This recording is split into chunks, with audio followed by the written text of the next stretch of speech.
জয় গুরু, সবাইকে জয় গুরু। বন্দে পুরুষোত্তমম পরম প্রেমময় শ্রী শ্রী ঠাকুরের রাঙা রাতুল চরণে প্রণাম জানাই এবং প্রণাম জানাই জগৎজননী শ্রী শ্রী বর্মা রাঙা রাতুল চরণে, প্রধান আচার্যদেব শ্রী শ্রী বর্দার রাঙা রাতুল চরণে প্রণাম জানিয়ে আজকের আমি আলোচনা আরো শুরু করছি। যে এই যে আমরা দান করি, বেশিরভাগ ক্ষেত্রে অহংকার বশত আমি কত বড় দাতা, এটা মানুষকে দেখানোর জন্য আজকে আমি দেখছি যে এই যে ফেসবুক বা ইউটিউবে অনেক মানুষ অনেক কিছু অনেক মানুষকে দেয়, সেগুলি তারা প্রচারের আওতায় নিয়ে আসে। হয়তো অনেকে বলবেন যে এটার প্রয়োজনও আছে প্রচারের, আমাকে দেখে অন্যে যদি প্রেরণা পায় তারাও যাতে সমাজের এইভাবে দান করতে বা উপকার করতে এগিয়ে আসে, সেটা জগতের মঙ্গল হবে, ভালো হবে সমাজের পক্ষে। সেটা অবশ্য ঠিকই কথা, কিন্তু দান করতে হয় মানুষের প্রয়োজন বুঝে। দানটা অহংকারের জায়গা নয়। কারো আমি কাউকে দেব কোনো কিছু, সেটা আমাকে প্রচার করার জন্যে নয়, সেটা গোপনেই করতে হয় মানুষটার প্রয়োজন বুঝে। বর্তমান আচার্যদেব পূজ্যপাদ শ্রী শ্রী বর্তমান আচার্যদেব বলছেন যে দান আমরা এমন করতেই পারি, হয়তো আমার বাড়িতে 2 বছর ধরে এমন কোনো জিনিস সঞ্চিত হয়ে আছে যেটা আমি কোনো ব্যবহারই করছি না, পড়েই আছে দিনের পর দিন আলমারিতে বা কোথাও, সেটা পড়ে আছে, কোনো ব্যবহারই করছি না, অথচ দেখা যাবে সেই জিনিসটার হয়তো অপরের খুবই প্রয়োজন আছে, সে ব্যবহার করতে পারে।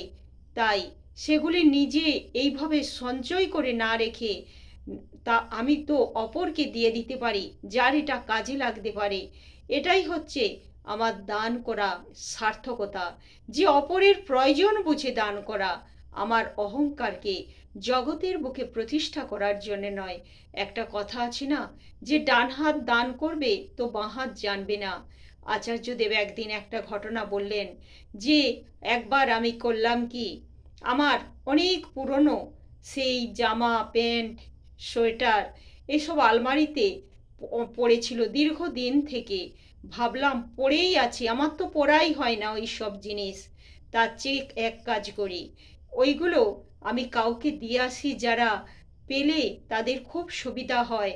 আমার তো কোনো কিছুর অভাব নেই, কষ্ট নেই, আর তাহলে যাদের কষ্ট তাদেরকে দিই না কেন, শুধু শুধু কেনই ভাবে আলমারিতে বন্দি করে রেখেছি।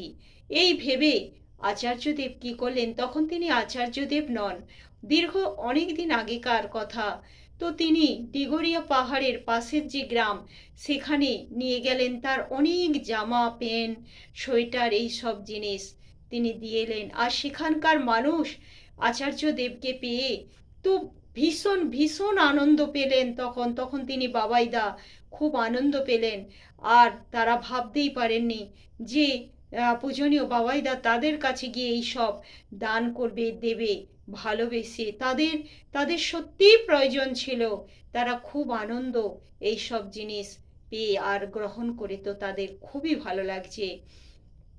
তো তারপর তিনি তাদেরকে সেই সব দিয়ে যখন ফিরে এলেন, বৌরানীমা তখন বলছেন, বড় বৌরানীমা তুমি তো সবই দিয়ে এলে, এমন কি তোমার সেই তুমি তো যে প্রিয় সোয়েটারটা দিয়ে এলে, ওটা তো তুমি মাঝে মাঝে পরতে।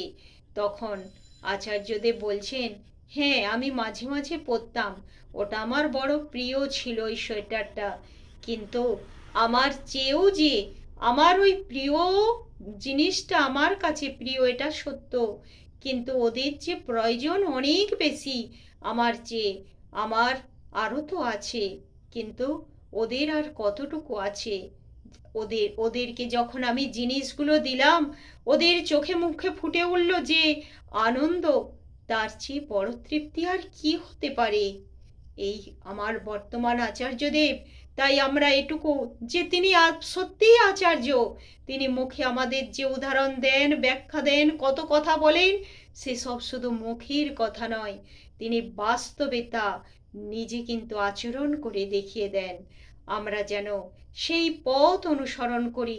তাই তো তিনি আচার্য আচরণ করে যিনি জেনেছেন আর আমাদের জানিয়েছেন। শ্রী শ্রী ঠাকুর বললেন না, আমি নিজে জীবনে যা করিনি বুঝিনি তা কোনো কোথায় তোমাদেরকে বলিনি এমন একটা না। আমি যা নিজে অনুভব করেছি, জেনেছি, বুঝেছি, সেই সব কথাই আমি তোমাদের কাছে বলেছি, যাতে তোমাদেরও মঙ্গল হয়, তোমাদেরও উপকার হয়।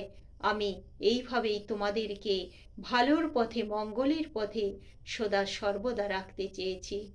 তো এই হলো আজকের আমার আলোচনা। আমরাও যেন এমনি করে মানুষের প্রয়োজন বুঝে মানুষের পাশে দাঁড়াই। কিছু না, অন্তত একটু হলেও যদি দিতে পারি, কোনো মানুষের যদি উপকারে লাগতে পারি, তবেই না আমার ধর্ম। তবে শুধু ওই সকালে একটু ইষ্টভীতি করলাম আর নাম ধ্যান করলাম, এটাই কিন্তু ধর্ম নয়। ধর্ম হচ্ছে মানুষ হয়ে মানুষের পাশে থাকা, মানুষের পাশে দাঁড়ানো। শ্রী শ্রী ঠাকুর বললেন, বাঁচাবার আর মর্ম যা ধর্ম বলে জানিস তা, বাঁচতে নরের যা যা লাগে তাই নিয়ে তো ধর্ম জাগে। আর বললেন যে অন্যে বাঁচায় নিজে থাকে, ধর্ম বলে জানিস থাকে তাকে। তাই অপরকে বাঁচার সুযোগ আমরা কিছুটা হলেও যেন করে দিতে পারি। জয় গুরু।